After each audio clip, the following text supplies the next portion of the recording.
Nakilala kita sa tamang paraan. Akala ko walang hanggan na ang kaligayahan. Naramdaman ko yung totoo. Pero pareho tayong nasa maling panahon. Ikaw yung gusto ko nung hindi pa ako handa. At ako yung kailangan mo nung kailangan mo nang lumayo. Hindi dahil kulang ang pagmamahal, kundi dahil mali ang pagkakataon.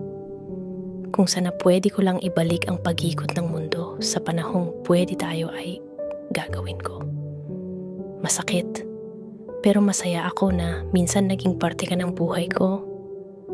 At siguro, sa ibang buhay, hindi tayo magiging tanong.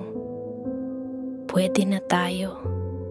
At sa ngayon, paalam muna mahal ko. Akala ko'y habang buhay tayo.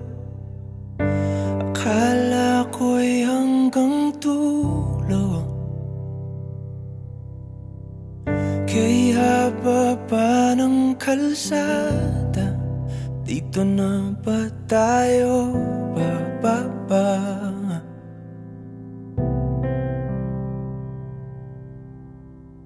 Kung ganito na nga bang usapan,